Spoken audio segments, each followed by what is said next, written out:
Thank you for joining me on my Do Less show. I'm your host, Shanice Miller, where I show business owners just like you how you need to do less and make your business less dependent on you, or you won't have a business in the long term. I know that all of us has experienced the difficulty in getting eyeballs on our offers, especially for the first initial customers. I've gone through many business courses that all start with talking about your ideal customer avatar. And even after doing that exercise and listening that my ideal client shops at Whole Foods and is a mom between the ages of 35 and 55, I still was left stuck on how in the world do I let that ideal person know that I'm here and that I can solve their problem. I wholeheartedly believe that business is a numbers game, meaning more people that see your products and services, the more probability you will have with getting those people to convert into paying customers. I'm a big metrics person, so I know how important brand awareness is in getting eyeballs on your offer, since on average, I get 10% conversions of all the people who view my website that book a call with me to help them do less in their business. I am Shanice Miller, and welcome to my podcast, Do Less. Yes, that's right, do less. It used to be cool to work 60 hours a week, but the world has gotten smarter and realized why spend more time to make the same or less money. I help small business owners build systems and processes to help them scale and find more time for themselves and their families. I'm going to provide you the best practices and all the tools and tips to scale your business. Welcome to my show. Today, I'm bringing Melissa Polanco on the show to share her experience on how she got stuck in her business with attracting awareness to her brand. Melissa is the founder of indie beauty brand Ring of Color, a Latina-owned e-commerce lip brand that celebrates the beauty of diversity by celebrating all beauty, which is why I wanted her to share her journey with you. I've been in this situation with not being sure how to attract my ideal clients to make them aware of my services and offerings, and you might be in this exact situation right now. So I wanted Melissa to share with all of us who might be in that place to understand that there is a path out. Melissa, so glad that you're on the show today. Thank you for having me. So what was that point for you where you were stuck attracting brand awareness in your business? So Ring of Color is a self-funded brand, and it's 90% of the time ran by me, So it's a lot of work. I wear many hats. So one of the issues that I was having is doing brand awareness, and being that I'm only the person behind the brand, sometimes it's hard. And also, like, I have a 9 to 5 job as well. So I do Ring of Color on the side, which I love.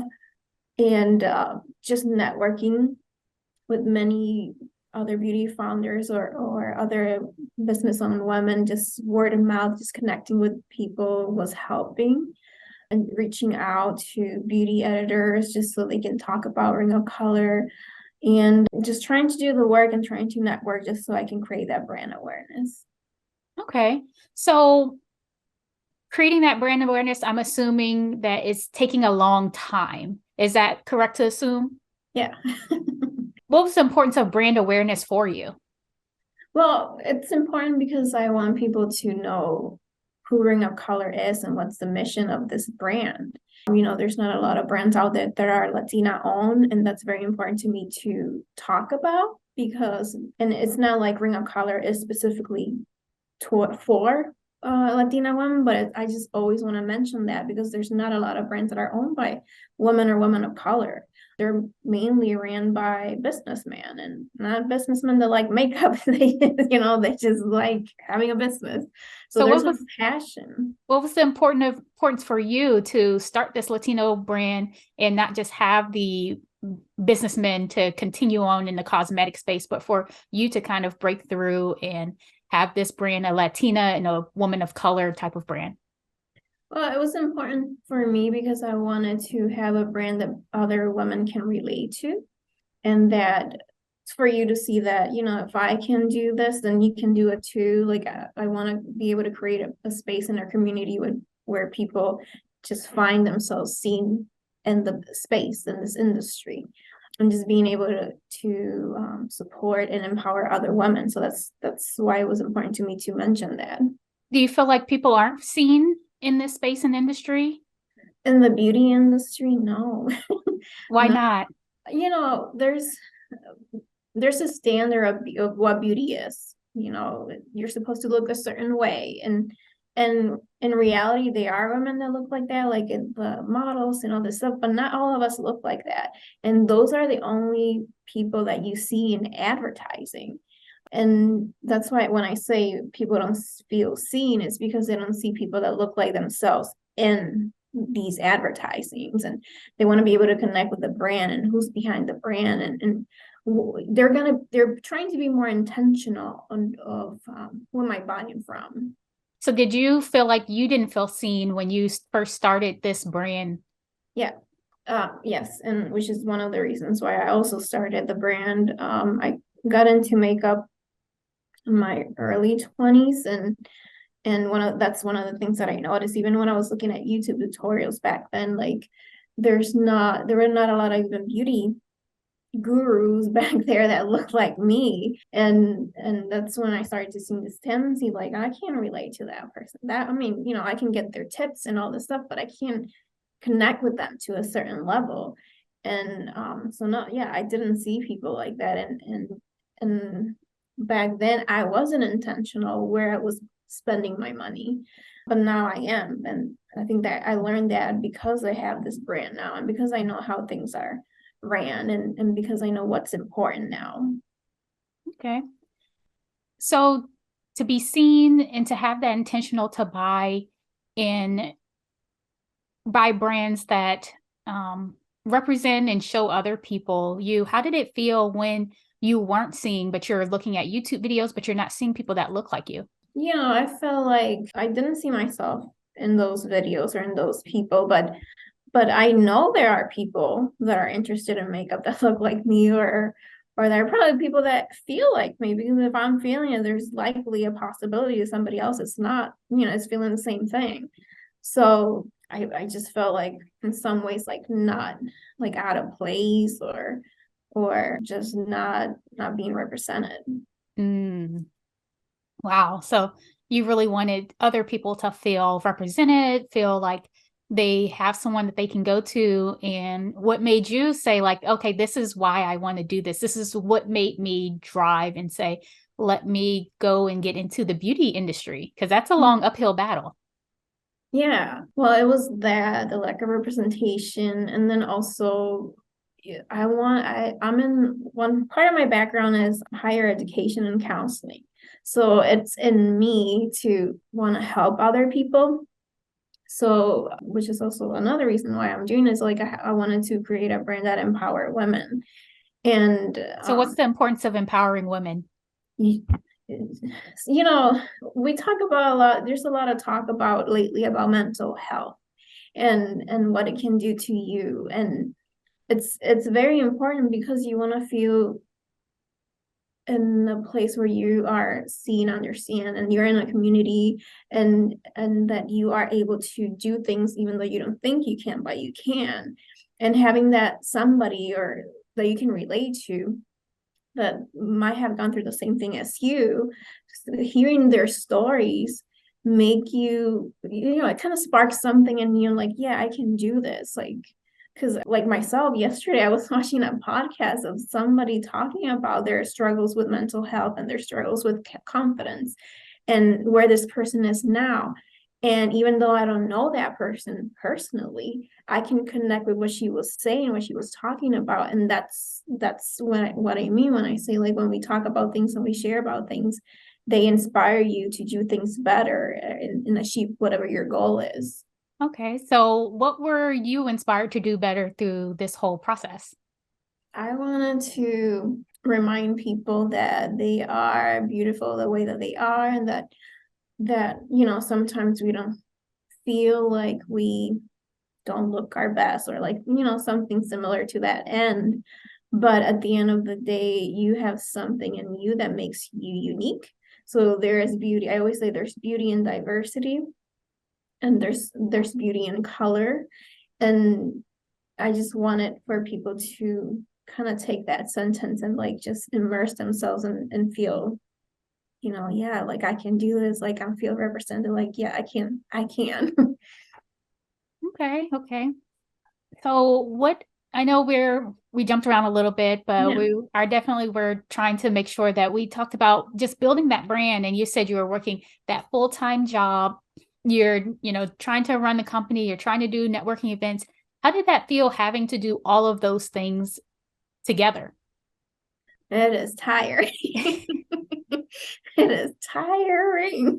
Like sometimes, yeah, sometimes you feel like, oh, I don't know if I want to, not that I don't want to continue, but sometimes it's hard to find the time to do things. And I think it's very important to have a certain structure, and that way you can remind yourself of doing things and be organized and have the support about the people that love and care about you to help you when you feel the need to.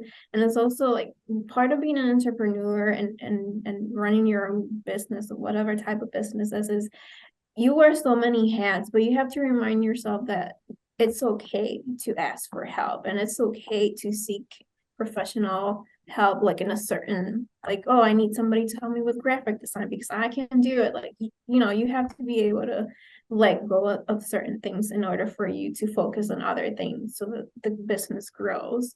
So it's hard, but as long as you have this mindset of where you're gonna go, what your goal is, and that it's okay to ask for help, then you should be fine. So what was your ultimate goal with your company? Where did you see yourself being?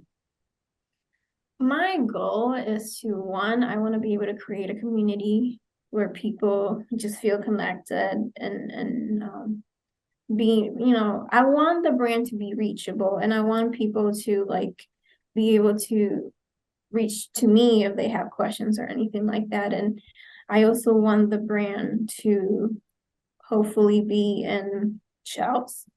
Just one of the things that I'm working on this year, and just have a brand that's Latina owned, that it's at Ulta or Sephora, and that people can be proud, because I feel proud when I see stuff, other brands and other businesses that are, I don't even know this person, but I just feel like, oh, I'm so proud of you, like you did it. So that's the sentiment that I want to create, and people to know that they can do whatever they set their minds to. So you want somebody who's proud of you as well, that you Yeah. did it. You brought this brand up, through the trenches, got it into stores.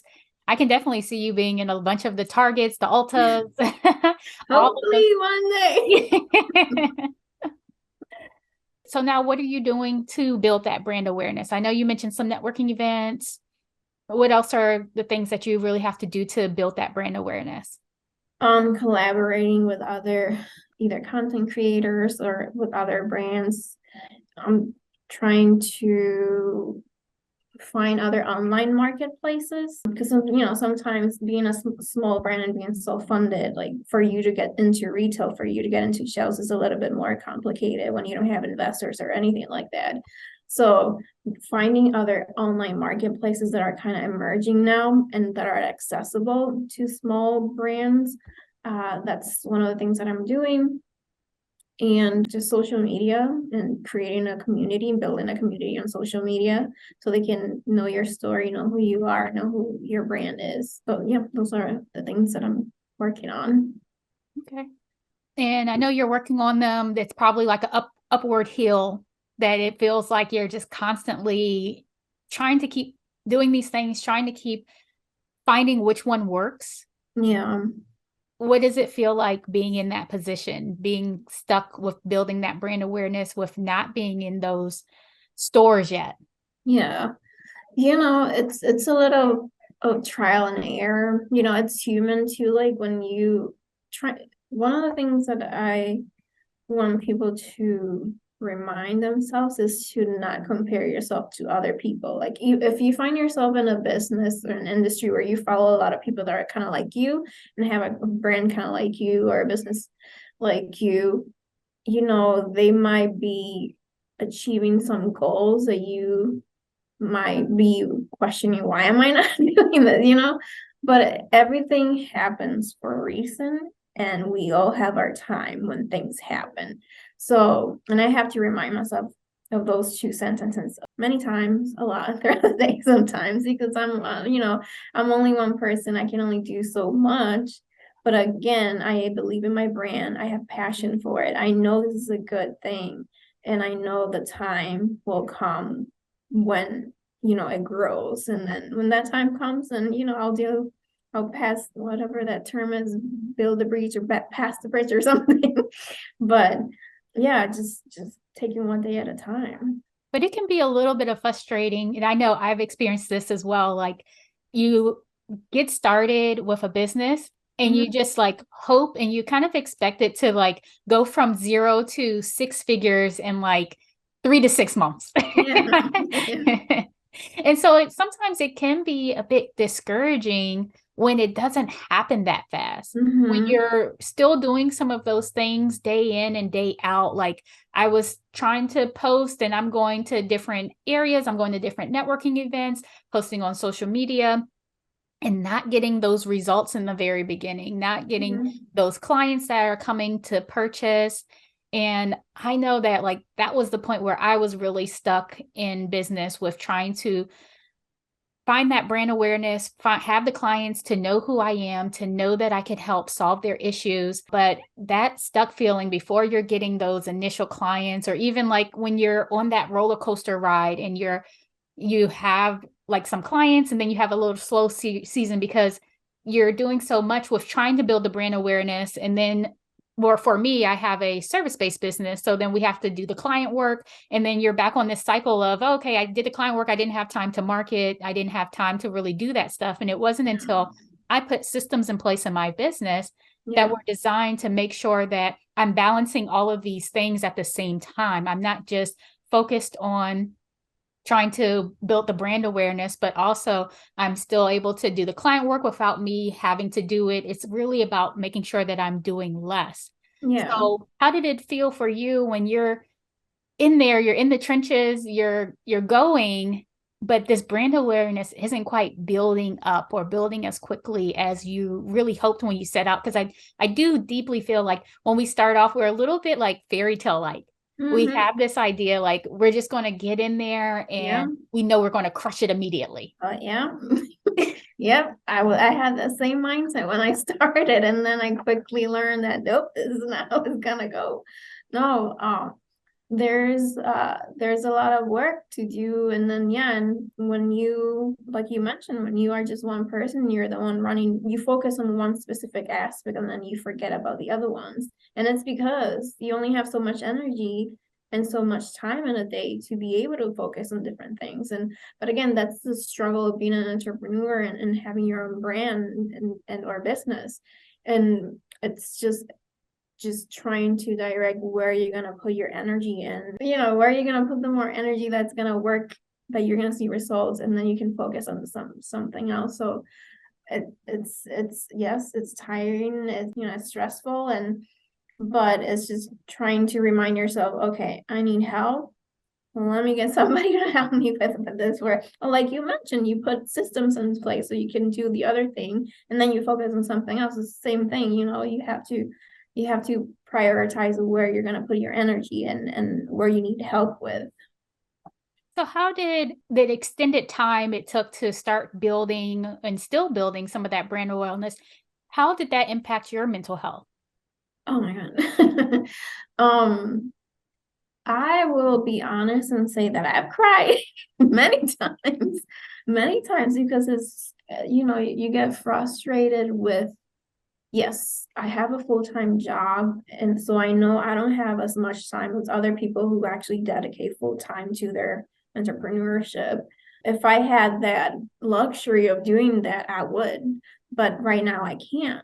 And so, yes, sometimes I get a little self-conscious. Sometimes I would be very judgy about me, or like, even when I'm releasing something or I'm adding something, like I overthink it so much. And yes, I would always be hard on myself in certain aspects, and or even, I've been guilty of like comparing myself to other people, and I have to remind myself that everything happens for a reason. This is not where I'm supposed to be yet, and this is where I'm supposed to be. So there's a lot of things going on internally with your struggling, not only with entrepreneurship, but everything in life. So it's hard. But again, seeking help, talking to somebody, or connecting with other people that are going through the same thing that are going through, that might give you some guidance. So as long as you find some kind of support, which is the key, then that way you can not derail and not feel as bad. Yes, I think that's very key with that finding support. I know just from looking at and realizing, talking to other people in the business world, sometimes mental health can take you off the path of what you wanted Yeah. to do. It can stop you in your tracks from really doing the work that's required of you. I Yeah. know a lot of people I've shared with, my dad had declining health randomly and rapidly. And that really changed and transformed his whole business from something that was on a rapid incline to it completely crashed in a matter of years, something that he Mhm. took so long to build up and had subcontractors. But when you are faced with an issue like mental health, like declining health to me, it also can lead to mental health issues because you are sad, you're disappointed in how life turned out or how life didn't turn out. And Yeah. that can really prevent you from wanting to move forward in your business or to do the things that you know you need to keep that business up and running. Yeah. Yeah. Yeah. And just if a lot of times, if we had someone else, we reached out for help in the business, help in our systems, help in building that brand awareness. That is definitely how we do less, how we can take off some of those days for our mental health days Yeah. and just have that thriving business, even when life throws curveballs at you. Yeah. Yeah. Because, yeah, support is just the key. And I think sometimes we have to be mindful too that not everything's going to go how you plan. And sometimes you have to like think on your feet, because something where, oh, this didn't work out. Oh, I didn't get this on time. Like you have to be able to not fall into this deep disappointment, knowing that things eventually will work out. It might take time, it might take learning, but it will eventually work out. Okay. So, Melissa, I know how much doing less has tremendously changed and transformed my life, and I want you to do less as well. So, what is one thing that you can do moving forward in your business to start doing less today? One thing to start doing less today, probably, I've talked about this, but I don't do it as much myself, which is finding help. Like, because, like how I mentioned, like, oh, I need a graphic designer for this. We all have Canva, and I feel like, oh, I can do this myself. But sometimes it's not, sometimes you do need help. You do need a professional to look into and maybe give you more ideas and stuff. So my thing that I would do would be to be more purpose when it comes to reaching for that type of help. And that way I can focus on something else. So that would be it. Okay. Well, Melissa, if people want to learn more about your products and what you do, please let them know where to find you. Yeah, so you can find us on our website. All of our products are on our website, ringofcolor.com, all one word. We are on social media, TikTok, Instagram, and Facebook at Ring of Color, all one word. And yeah, just give us a shout out, support, follow, or share about us.